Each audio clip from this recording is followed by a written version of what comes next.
kind of put more into their entire package. However, this time around, RNG in the draft phase is going to go for the red side like we were talking about. It does give them the ability to hide their flex picks, and they are banning everything away from the likes of Bin. Not giving him his Camille, not giving him his Renekton, while Suning, on the other hand, are going to take away the Akali, something that Xiaohu and Crying both can play, as well as the Gragas. So both of these sides targeting out the top laners. I find it so interesting that Suning have banned out the Akali every game. Obviously, they were on the red side the first 2 games, so it made a bit of sense, but we hit on it earlier. Angel is a premier Akali player. Bin, of course, I'm sure can play Akali as well. It's right in his wheelhouse of like carry top laners. And now that Suning are on the blue side, they've ignored this pick the past 2 games, but now they feel comfortable going for the Samira, maybe because the Kai'Sa's out of the picture. It's a pretty interesting one in terms of the AD carry totem pole.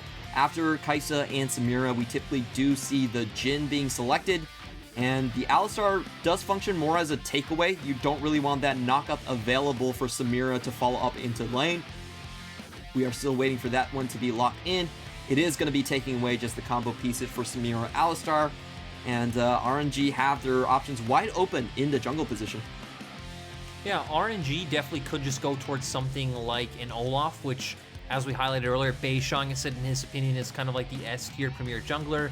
Graves is the other one that would come to mind if they want to go towards that AD jungle option, but instead going to go back to this Pantheon. And the thing I wonder is where Suning will go in terms of support, because I actually think Alistar is a pretty favorable matchup in 2 things along the lines of the Leona. We have seen one answer come out into the Alistar has consistently been the Maokai. It's one of the only times you actually see Maokai put into the support role is up in the Alistar matchup. Of course, you have lane prio, you have some disengage there as well. You're not as tanky as the Alistar, but you at least have complete control of the laning phase. I totally agree with you. I feel like Maokai is not really a strong counter, but kind of it's a weird one where you kind of out-utilize the Alistar and try to disengage from him.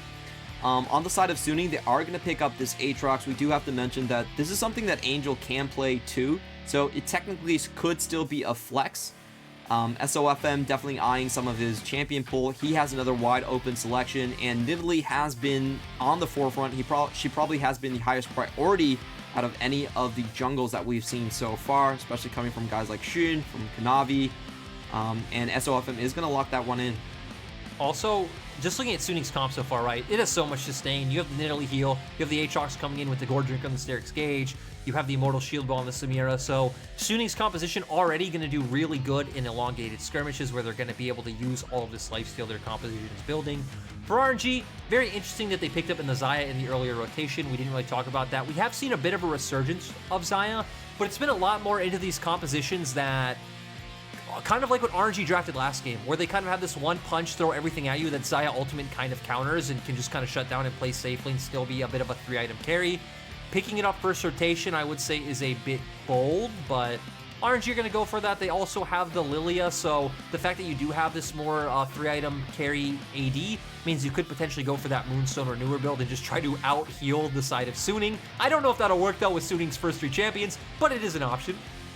It does look like to me RNG is trying to run this kind of disengage composition. Like you were talking about, they have a lot of tools to keep targets away, and hopefully a lot of sustain if the Lilia does go for the Moonstone Renewer. And luckily for the viewers, we are going to see Angel finally forced onto a different champion. He's been playing 4 games of Victor so far. He will have to show his hand at something else. And taking a look at the champion pool so far, the Twisted Fate is open, the Galio is open. It does seem like Suning... Zoe as well. What do you want to see Suning round out their composition with? I think I definitely like something like the Zoe, obviously pairing well with the Nidalee and giving you a bit of like option in terms of, well, you have these components that work really well in like close range skirmishes. You have long range pick potential as well. It will give you like numerous tools to pick off champions like Xayah, who, again, you're not going to waste the Xayah ultimate for a bubble, but Angel going back to a bit of a, I wouldn't necessarily say signature, but he's had some highlight plays on the Azir in summer, and Suning just continuously going towards these like farming, scaling mid laners. Of course, Azir is a champion though that can generate his own prio if he does go something like the lethal tempo, so I don't know. Suning being a bit interesting with their draft this time around. They can't really make up their minds between Maokai, Nautilus, and they finally do lock in the Maokai like we were talking about. A very common counter pick that we see in the LPL against the likes of the Alistar. Whether it's super efficient, I kind of on the fence about that one. But Suning do round out their composition with an interesting array of different ranges that they fight from. Samira obviously very close range, long range on the likes of Angel and and SOFM. While on the other side, RNG do go for the Gnar. This is a champion that I feel like just tries to keep his distance against the likes of an Aatrox. How do you see this matchup and this final last pick coming out for RNG? I definitely like it for Xiaohu. Again, I don't think this is necessarily like a hard-won matchup for Gnar. I think you do have more tools, obviously playing from a range. If he does go for his like EW, you can just hop away, but you shouldn't necessarily have any solo kill pressure onto Bin. And then at the level 6 mark, if you do want to blow something like a Flash as Aatrox, you can blow Gnar's Flash and like have some sort of kill threat on him as well. I do agree though, the thing I'm interested in is Suning's comp from how it plays from all these different ranges. Like the theme of the comp isn't really that, like, it doesn't have a lot of synergy, but at the same time, I think RNG's composition isn't that good. I don't know how else to say it. I don't see how it really fights into what Suning can draft. You don't have a lot of engage. You can't really just run in. Even if you do run in, you're running into either an Aatrox Samira or you're just going to get pushed away by the Azir wall.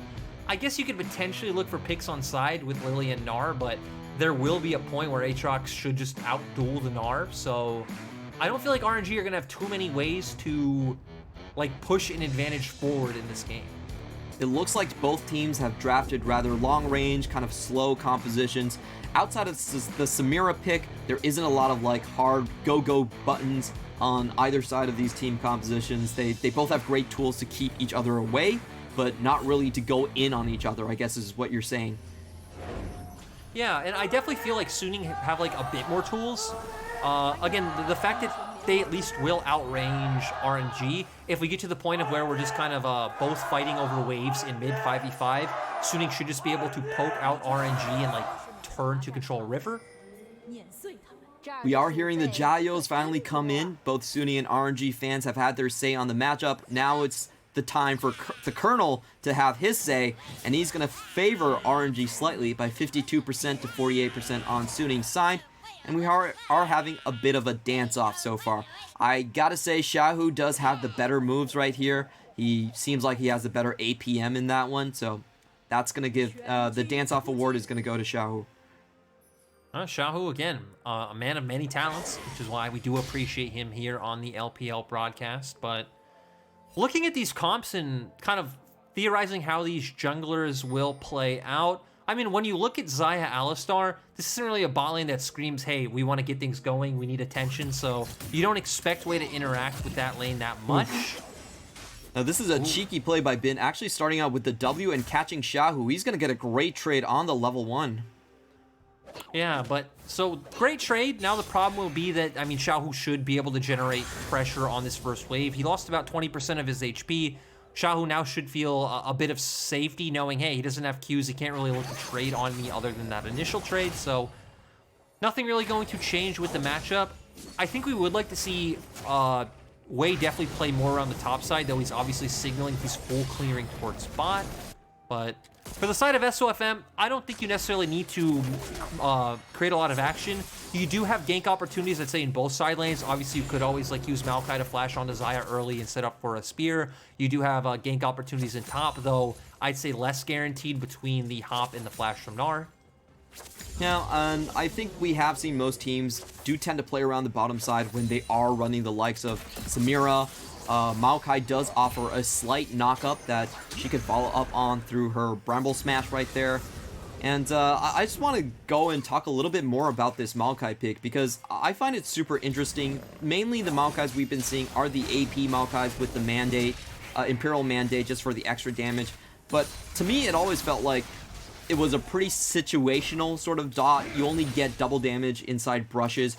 How do you see this Maokai kind of working out in this composition?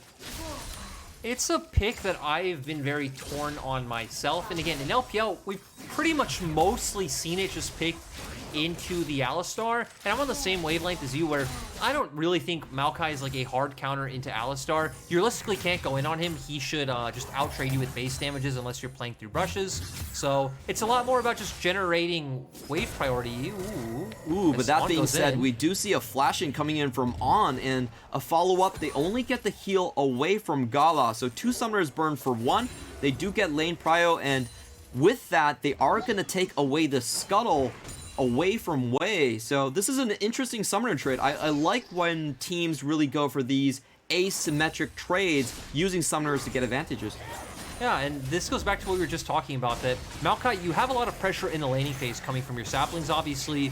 You have disengages. SOFM is getting pretty low. Crying actually is coming in here, but the smite does come down. SOFM, is he going to be able to get away? He still has his flash on this one. However, Crying is chasing very close. Wei now goes in with the flash of his own, and SOFM does fall down to the last tick of the Dream Dust right there. Very well punished on the side of RNG. They saw the pathing from SOFM, like he wasn't trying to hide it, went straight through mid lane, and Crying basically called wolf on that one. Yeah, and we do see the, oh my god, Ming. Oh god. Ming definitely not looking for that trade. However, a great flash from Gala does get so much damage onto the likes of Wanfeng, and they're going to find the kill. A great use of the Blade Caller right there. On also falls down, so it was a perfect bait by Ming. He flashes the emotes. Gala is going to win out on the 2v2. I'm not quite sure if it was meant to be a bait. It is kind of tragic if you think about it, that had Gala and Ming walked around that brush like earlier, obviously I think Gala would have been the one to go down, but yeah, nice play coming out from Gala and Ming. It didn't look like it was going to work out at first. We are going to see a bit of power now coming out with that Moon Quiver for the Xayah. Still, I don't necessarily think it really changes the dynamic of bot lane all that much. Maokai and Samir definitely going to feel a bit more threat on them, but again, Xayah isn't really the kind of champion who can really push these advantages much further. All said and done, RNG actually getting off to a great start into the early game. We are going to take a sneak peek at how that trade actually went down. Ming flashes away, and watch Gala as he just finds the perfect flash into Blade Caller. I believe that was Blade Caller flash actually to get the hooks into the likes of Gala and finish him off. Yeah, it did look like a Blade Caller flash. Great mechanics coming out from Gala. We've known this since he's especially joined the RNG roster in 2020 summer, where he just has such like crisp pop-off plays where he can completely take over a team fight with some of his like mechanical reactions. Sometimes though, it does go a bit too far, but you know, we don't need to talk about it if it hasn't happened yet. And if he goes too far, that's just the LPL. That's not on him. I totally understand that situation. SOFM, he did die on the previous Raptor Invade, but he's going in for more. He does have priority in his mid lane, but is only able to get one small chicken away from the likes of Wei. And the play once again fizzles on both sides. We are seeing more trading happening into the bot lane. A sizable lead for Gala at this point, as he's able to outtrade with the clean cuts. However, Wanfeng does find the honey fruit, and they do peek into the jungle. Seems like a lot of action from SOFM, trying to push the tempo, trying to push the invades. However, RNG are defending very well with all 3 of their lanes. And this is where RNG have, I think, always been like consistently good, right? It goes back to our conversation about Xiaohu earlier, but I think RNG is a team. They're more selfless, more reactive. They're like willing to give up their lane state and come answer in enemy team play. It doesn't always work out, as I don't think it should, because obviously if the enemy's playing into your jungle, they typically have like tempo or vision or these things. So should RNG always be taking these fights? No, but it is working out in instances like this game where they are finding the early gold lead. I think the big question for us is still, which team is going to be able to set up a win condition, because neither side really has a definitive edge over the other side. We do see a little bit of a sneak in from Suning, trying to get vision away from that Dragon Pit as they do the blue handoff at the same time. And just judging by the vision score, even though RNG has won out on the bot lane, it is still very firmly in Suning's control when and where they want to start this Drake fight. That's the big question mark again, right? I don't know how much it matters that RNG get ahead early when we keep talking about the formations that these comps take in team fights and like the practicality of them. It just looks like it still favors the side of Suning.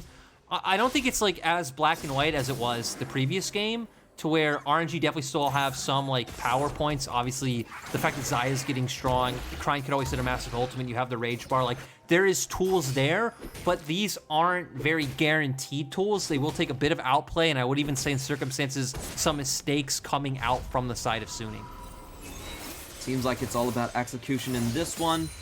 In the meantime, we do have Wei sneaking away the Herald. Probably has a pretty good inkling on where SOFM has been pathing towards. In the meantime, SOFM is going to take his red. He is going to pop up towards the top side instead of taking this Drake, which they do have priority on. Okay, now he's reacting. He does see the Herald go down. He knows his bottom lane is likely on the map a little bit faster. They're going to pop straight towards the Drake. And they also should have knowledge that Crying just based. So I do expect Suning to just be able to take away this one. Up and again, just trading on opposite sides of the map. One thing I think is very interesting, actually, Ming is feeling aggressive again. Double again. knock up, but the flash doesn't really yield a good angle onto SOFM. He's going to be able to walk away with this one. They do defend their own blue buff in the process, but I doubt that that was worth it on Ming's part. He's going to come into his lane without a major summoner, and SOFM once more is just going to try and keep tabs on that Raptor. He is playing this game so brazen, just walking up forward, trying to get that. But in the meantime, I feel like Wei is actually just out jungling at this point. He's up in CS, he's about to be up 2 objectives, when I felt like SOFM could have just settled for the Drake fight instead of going for blue. I mean, the most amazing part is when you consider that Angel has controlled mid lane the whole time. He actually has about a 30 CS lead right now. Oh, but the fight is going on right now. They know Ming does not have his summoner. However, Ming is actually going to take down the likes of On not really having his ultimate in that one. And Crying is going to use his Shockwave. Huanfeng a good flash away from that one. It's going to be all about who gets this Drake. A smite was used a little bit early, but still okay. He gets it with the swipe. And Suning equalize on the Dragon, but do lose one member in the meantime. Xiaohu is punishing Bin pretty hard right now. He does get tacked up by the Umbral chains right there, has to flash out of that one. And all in all, I would say that is a bit of a small win on the side of Suning, with Bin getting the summoner on the top side. Yeah, that was pretty tragic from the side of Xiaohu. He's the one winning the trade, but he's also the one forced to flash. Just getting a bit too aggressive. Not exactly... seems like knowing the limits of his champions in the matchup, which is to be understandable, but still, I'd say not an excuse. Going down towards that bot lane skirmish, I think shows the reason why me and you don't really consider Maokai much of a counter to Alistar, even though it's kind of picked in the LPL as a pseudo counter. Maokai's just not very tanky, even with taking the Aftershock. Alistar with his level 6 mark can just pretty much all in you, has higher base damages than you with, you know, you're not hitting an E from a brush, and they just burst him outright. Ooh, very good flash on the way from Angel. He is able to escape from this one. Hex flash burned by Mink, so he doesn't really lose anything in the meantime. Great fight on RNG. I also want to see if Angel's just outright buying a Nashor's Tooth, or just going to sit on that recurve bow and make his way towards his Liandry's Anguish still. Because, I mean, typically you still see the Mythic finished first on Azir before heading towards that Nashor's Tooth, but obviously bought the very early recurve bow.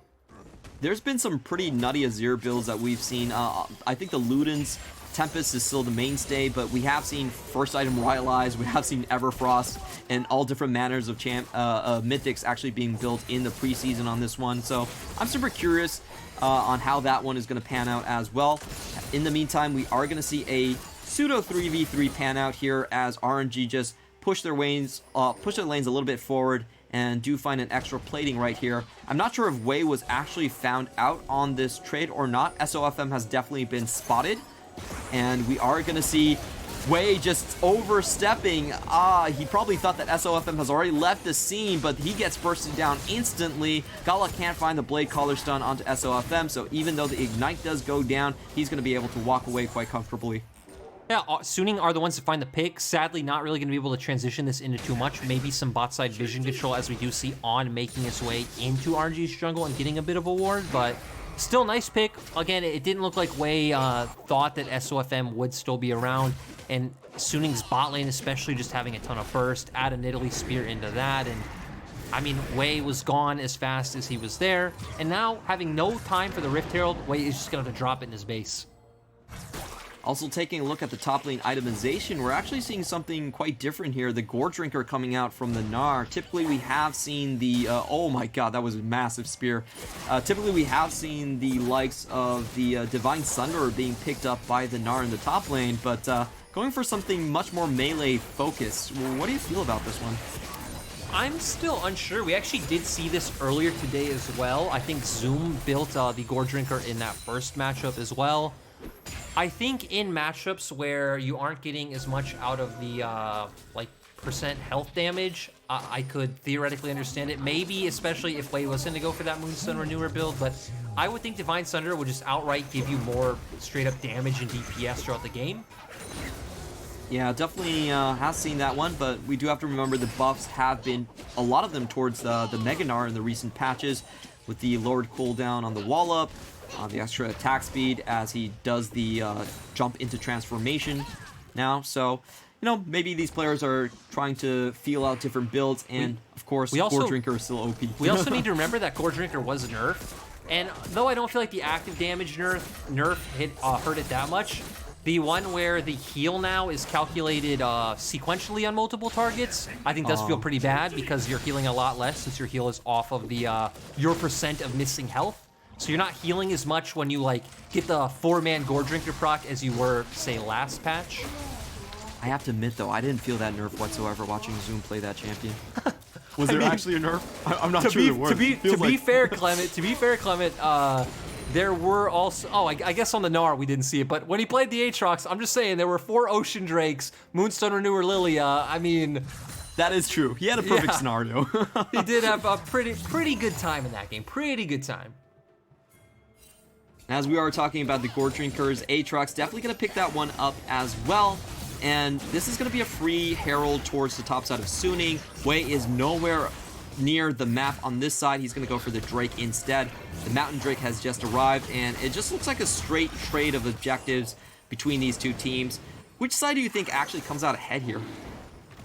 I still favor Suning just for the fact that, again, compositionally, it feels like they're on like a better pace. It doesn't really mean too much in my eyes if RNG do get a dragon. It's just so interesting that we see every game Suning just opt into like slower paced early games, playing more for like farm and individual leads, not necessarily looking to like use lane tempo to transition into like 3 or 4-man plays. And RNG, for whatever reason, deciding this game, hey, let's handshake and do the same thing. Interesting comps coming out from both sides. We are going to get the Ocean Drake, which is a huge boon to the likes of Maokai. He's going to get a lot more brush room to play around. We do see the sleep coming down from Wei. They're going to try and combo SOFM, and surprisingly enough, not enough damage as he goes into the stopwatch, is able to heal himself. Wei is still looking for that kill, but on the meantime, this is developing into a 10-man skirmish. RNG are trying to save Private Wei, but he's way too far behind enemy lines. He's not going to be able to get away from this one. I don't think the execute is going to come through either, and Angel does pick up the solo. And this goes back to the reactive play that we've been talking about for Suning, right? They've been happy to just kind of let RNG be the ones to dictate a lot of the engages and benefit off of their mistakes. It looked like it was going to work out at first. Good sleep coming out from Wei. Ming is there, but like you said, they just didn't have the damage. Gala, Cryan, these guys weren't there to follow up. A bunch of TPs come out. We have the 10-man play. And ultimately, we're in the same spot that we were 2 minutes ago. Both teams just farming on opposite sides of the map. Only 300 gold between these two teams right now. And like we've said, you definitely seem to be favoring the likes of Suning in the later game because of the range advantage that you've mentioned from the likes of Azir and the Nidalee. But how about the bot lane in Samir and Xayah? Because Samir is a pretty interesting champion. We've mainly seen her in this kind of snowbally formation where you try to hard camp her and get her on as many kills as possible and use that mythic advantage with the Immortal Shield Bow. But how well does she actually scale in your estimation? I definitely don't think she scales anywhere near as good as, like, say, something like Azaya to get more items. I don't even think you should theoretically be able to get in range without pretty much getting bursted out. And even the pick in this comp just feels weird, because it actually feels like Huanfeng doesn't necessarily need to do anything, and as long as he just kind of like sits back, lets RNG come into his comp later, lets Angel push them away, en route them down. Even if he's just hitting auto attacks onto like Ming and Xiaohu, that Suning should just win the team fight anyway. You're saying that this is basically a takeaway pick. It's like, we don't really care about 80 carries, but we sure as hell don't want Gala on this pick. We're just going to take it on their first rotation. Doesn't matter. We're not really going to do much with it. And I actually kind of respect that. There are a lot of picks in the LPL that are just kind of played that way. You know, just a takeaway. I mean, the fact that they took away a pick that doesn't, you know, like we're saying, doesn't synergize with their composition perfectly, but we still think their composition has an advantage, I'd say is a big plus. That is true. You know, you get the tier list and you get the comp advantage at the same time. We are seeing Xiao constantly pushing in the likes of Bin, that advantage that he's getting just in the range matchup. It is starting to mount to a breaking point in that top lane, as we do see Xiao once again hitting on that turret. SOFM is going to go towards the top side. He's going to try and alleviate that situation, but he is spotted out in the meantime, and we all go back to the quiet farming phase of this game.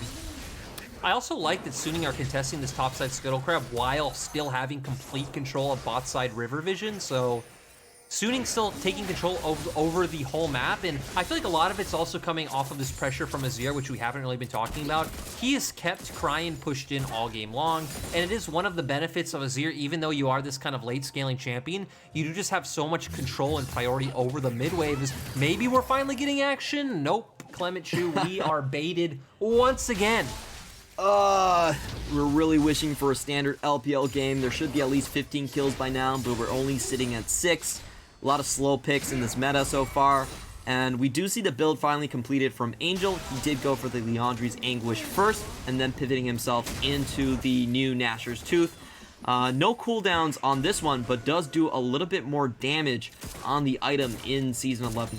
I also feel like the build path just feels so much smoother, which is so important in competitive plays, like how the back timing synergized recurve blasting on an Amp Tome now. It's also pretty crazy that he's already at 2 items. I mean, we look at Cryan. Cryan's just sitting on a tier and tier 2 boots on top of this, so it feels like Angel should have a bit of a DPS advantage at this point in the game if a skirmish or team fight breaks out.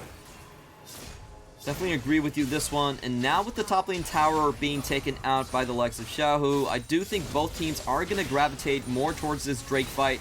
Angel once again establishing his dominance in the mid lane, while Bin doesn't have his teleport and is going to have to rush back home for a quick buy. He is going to pick up the Stair's Gauge rushing into this one. RNG are set up already, but with the poke on Suning, they could very well dissuade RNG from starting on this one.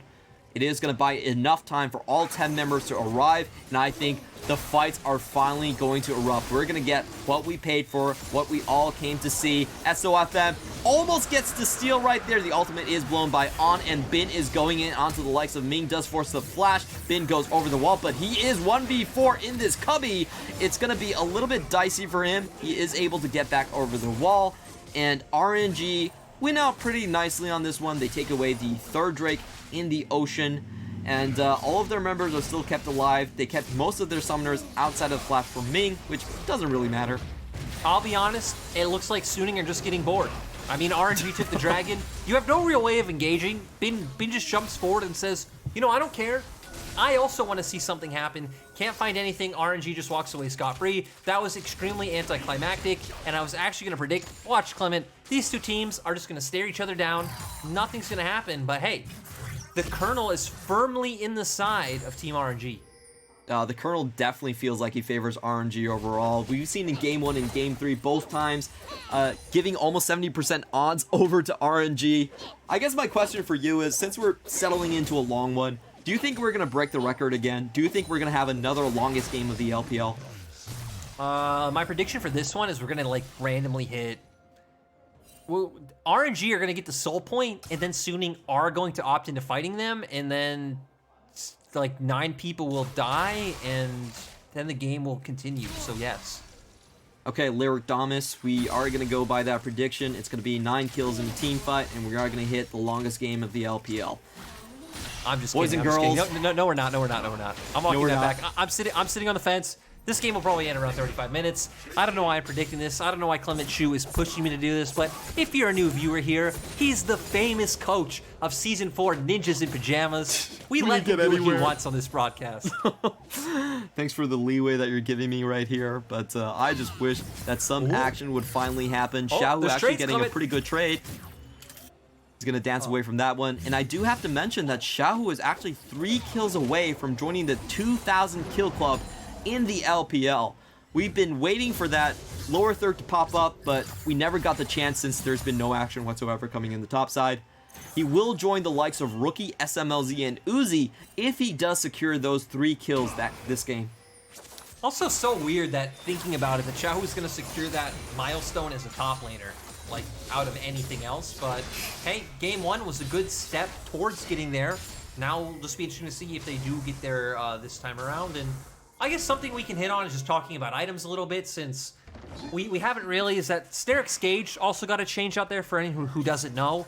You now do get healed after you take damage or deal damage yourself. So that's why you're seeing all these champions that build Gore Drinker build Sterix Gage right after it. It just has really good synergy with all that sustain.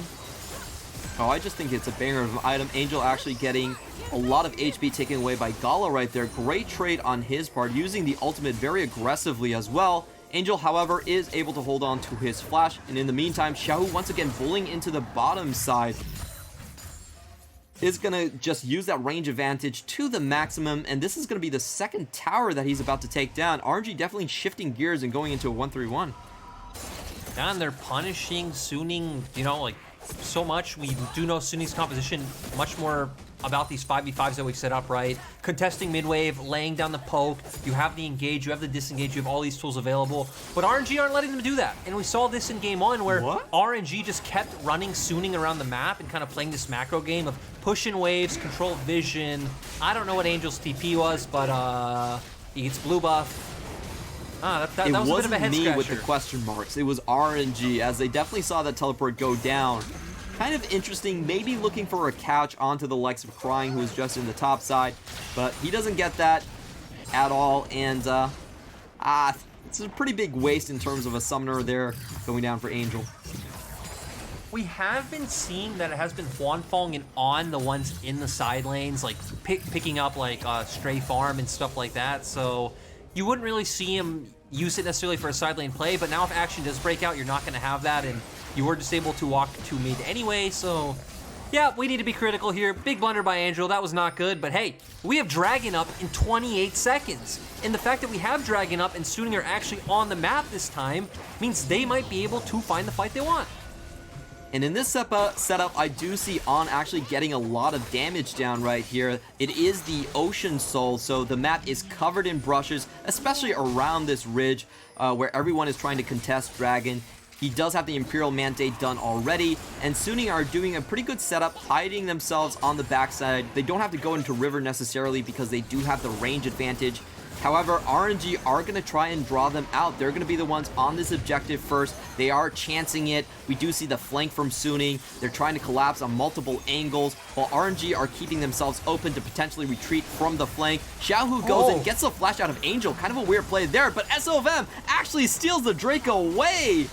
Very interesting play from both sides. RNG instantly back up as the noose does close around from both sides right there. SOFM, you know, we always called him almost a Dandy-esque player. He is the Prince of Thieves in the LPL. How did that split where he found 7 Baron steals in regular season alone, and he's still on it? You know, that was a bit tragic in my eyes for both sides. Obviously really sad that RNG ended up losing the Dragon. Angel, though, paying way too much respect, in my opinion, with his flash for Xiaohu. I mean, he still ultimate, he still had his dash as well, so just kind of blowing another summoner. And I'm wondering if Suning are starting to play a game of seeing like how much they could like waste and get away with and still beat RNG. Is that an actual strategy? Let's just give summoners, maybe we still win. That seems like an interesting take on the situation. I'm not sure I've heard that one before. You know, let's be honest, that's not what happened. I don't really know why I said it, but hey, you know, Suning are doing something. I think the craziest game that we have seen in the LPL is FPX all take Gathering Storm and say, hey, IG actually, I'll take Gathering Storm and say, hey, let's just try if we can win without one rune. And they still did. when you mention FPX, we could remember 2019 summer when Doinby played Jungle Skarner, because I remember that. That was a pretty that weird was game. an interesting one. I think there Kian have played been some Aatrox. games.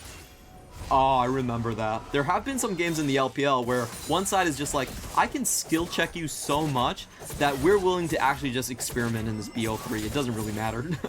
I'm sad that I can't remember who it was against, but I remember Doinby getting first blood, which again is Doinby playing Jungle Skarner. So I don't know if that should happen, but it did. Well, at least Doinby probably secures a fan in Captain Flowers, as he is a Skarner fan right now as well. And which probably makes him a Seraphine hater too, like most of us. You know what's interesting is I've actually seen some LPL mid laners playing Seraphine. But hey, we're going to ignore that because it looks like we're getting a bit of a siege in mid as no RNG are going to respect it and back off. Xiao might be caught out right here. He is on the flanks going in. Does look like Suning don't want any piece of this. They're going to be retreating from this one. And he does tag down on. Great dodge by Xiao, but isn't able to catch up onto his boomerang. So that chase is going to fizzle out in the meantime. And we're just having pushed into counter push coming in from both sides. But I don't really expect both either to be able to get a decisive fight going here. Let's see if that does happen. Bin looks like he's about to go in. Wei takes a bunch of damage for his troubles. But at the same time, Suning really don't have the engage to follow up on that one. The push dissolves on either side. And once again, two long-range team fighting compositions just can't seem to get the sparks flying. Yeah, this is like the interesting thing, right? Where RNG are kind of the ones who have the cards in hand to force the fight, to where it feels like Suning are the ones who should win out, as we see in the mid lane, where you do have disengage tools, you do have longer range poke, you can skill check them on mid wave. The problem is Suning then do not have a way to follow up if RNG don't full commit, which when you have Dar, you have Lilia, you have like the Xayah ultimate, you never need to full commit. Talking about committing, Suning are definitely going into this one pretty... Clement, you jinxed it. You jinxed it, Clement. You said committing. I feel like this is a couple that isn't sure if they want to move in with each other yet, and they're just testing each other out. They're like, RNG, they leave their toothpaste on the floor, and Suning's looking at Xiao, and he's like, do I really want to move in with this guy? He probably has BO, so... I feel like it's more like the husband and wife where they already have a kid, and like Suning are that parent that's trying to decide if they go out for that pack of cigarettes, never return or not, but they're just kind of like stuck in their head, just deliberating. Hey, where's my life? I'm not sure gone if from both here? parents go off to the cigarette store. That's not usually how the story goes. But I'll give you the benefit of the doubt. We have very different childhoods. I'm not going to go deep into your personal history on this one. We've said a lot of cynical, pessimistic things. And by we, I think I mostly mean me, but you were here for the we're ride, both super so. cynical. That's why I'm not a play-by-play, because I don't have humor to back me up. However, we are going to see a team fight actually go down. There's going to be 3 people tacked up by the ultimate, but still no commits, still no committals. The couple are not moving in together. They're still on the fence. They need to see more out of each other. And we're not even on soul point for either side by the fact that SOFM was able to steal away that Drake. SOFM is going pretty low. Xiao goes in but whiffs the ultimate. However, On is going to die in his stead. Bin is holding down the ramp right here. They do find Huanfeng with the shockwave, but are unable to close down on the deal. RNG looks like at least they are going to inch forward to that Ocean Soul. Yeah, they're going to pick it up, and Suning just giving up. I'm kind of surprised they don't feel comfortable just sitting in front of the objective and, again, throwing out more Nidalee Spears, using the Azir soldiers offensively, and they're just going to back off towards top side, get vision control potentially for this Baron. But, hey, we did say LPL team. A lot of top LPL teams just typically start it up, but, hey, we just keep jinxing ourselves, Clement. We just keep doing it. How many Barons are we going to see this time around? Because in Game 1, there were 4 Barons taken by RNG before they could close the game out. There is an update after that fight, though. Xiaohu only needs 2 more kills, Clement. 2 more kills for the 2,000. Let's go, and he hits the 2,000 club. SOFM is going to get tagged down a little bit by crying here, and the Baron does help out on the side of RNG. He does have the Honey Fruit, so once again, nothing really to update us on this match so far. we are seeing some interesting item purchases coming out from both sides. We do see the likes of the Randuins come out from the likes of the Aatrox is going to be able to reduce the crit damage he takes. And into a replay we go. Why don't you take us through this one and what should have happened? Yep, we do see Xiaohu go for the hop in, obviously lands the ultimate onto On. He gets taken down early. We see the shockwave come down to lock in Huanfeng, but again, both sides are just kind of easily able to walk away. I think Suning potentially could have looked to lay more poke on at the Dragon fight. Instead opted out, want to get more items under their belts. And like you said, we have some interesting item purchases. I think the Force of Nature on Gnar, pretty nice against, I'd say, two massive AP threats from the side of Suning, especially getting that movement speed on the Gnar as well, since he has been the primary engaged target, has been nice.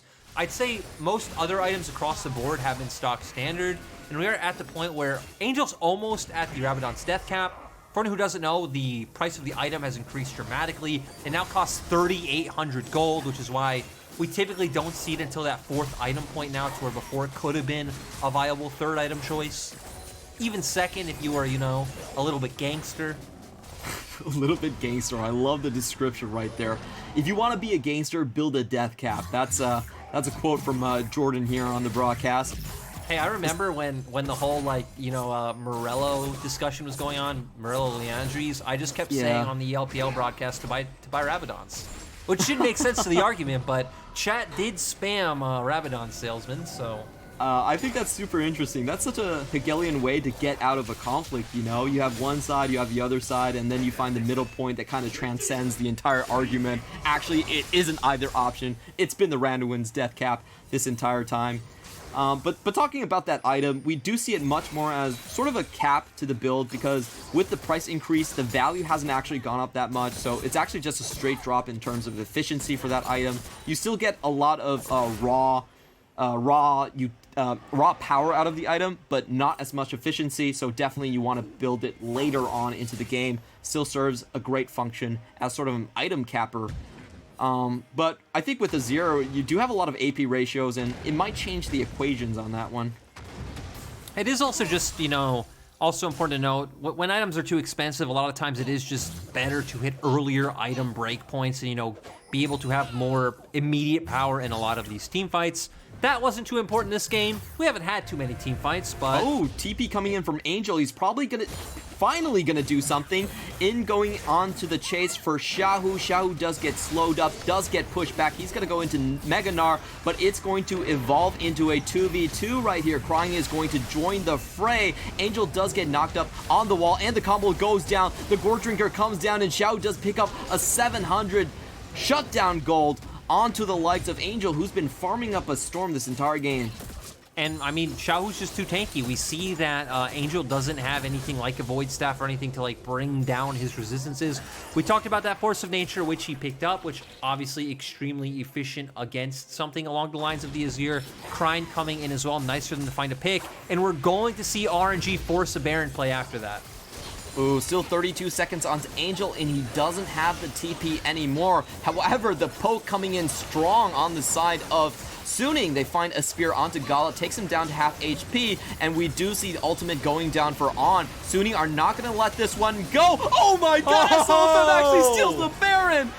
This is what SOFM has been known for, as Xiaohu whiffs the ultimate, and that was a play that favors squarely Suning. Yeah, Suning get the Baron.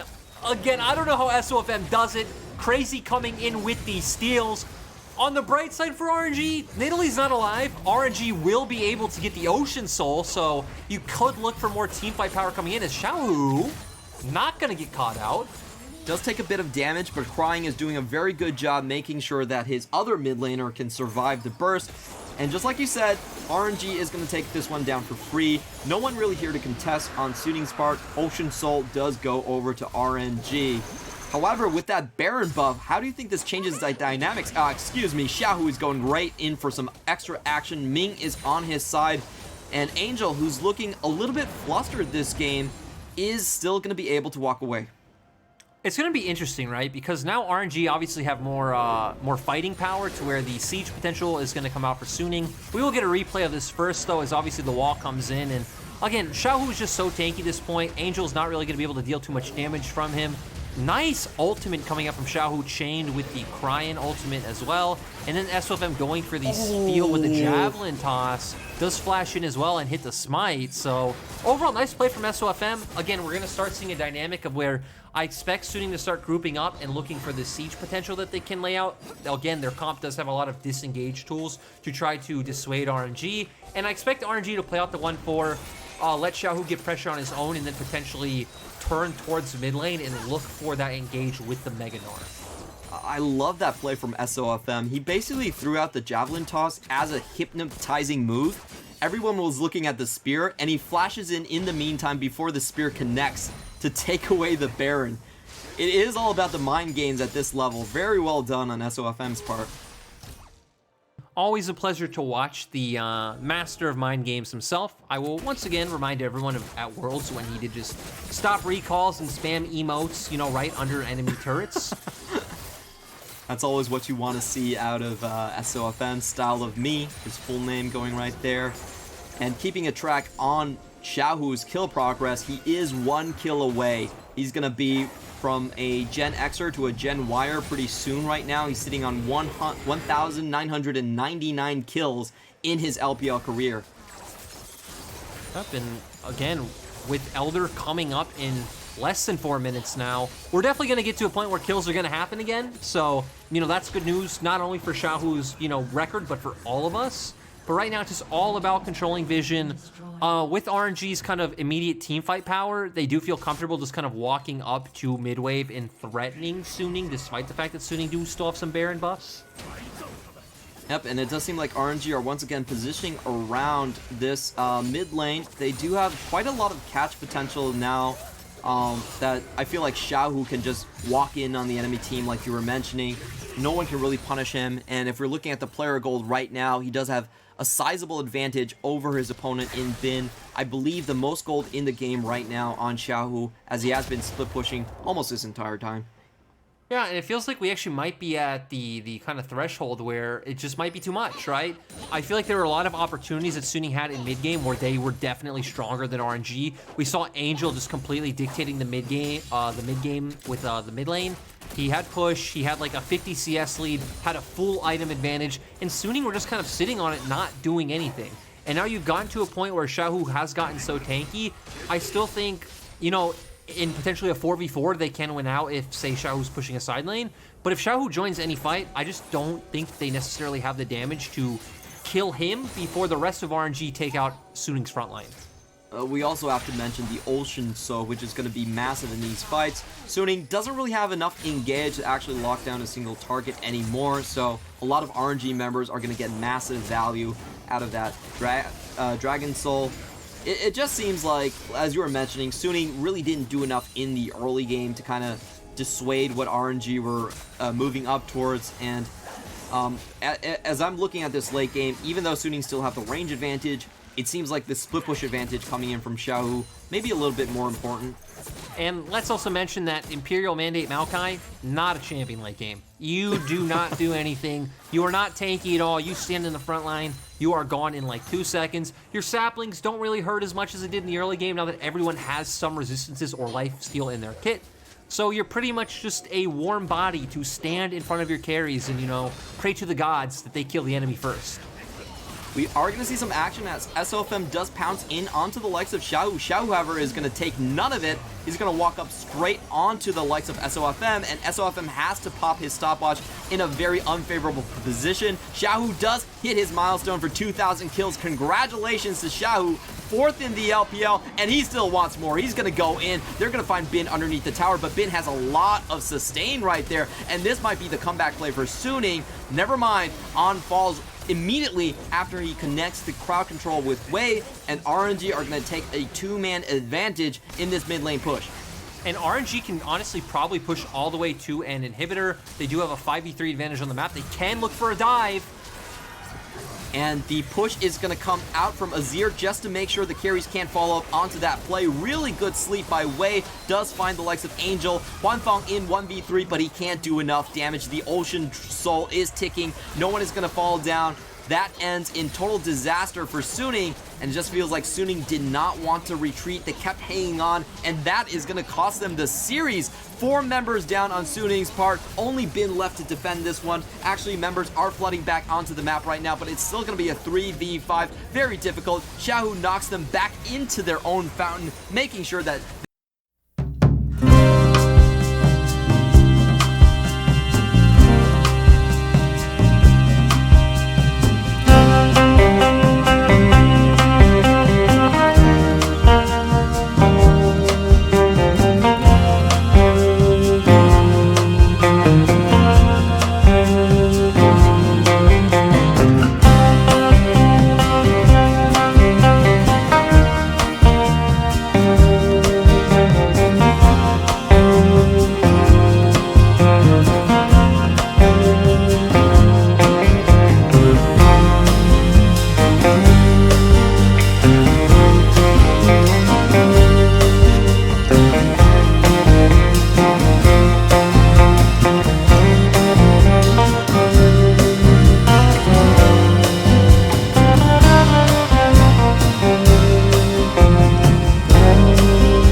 I think one member of Suning who had a very interesting game was SOFM.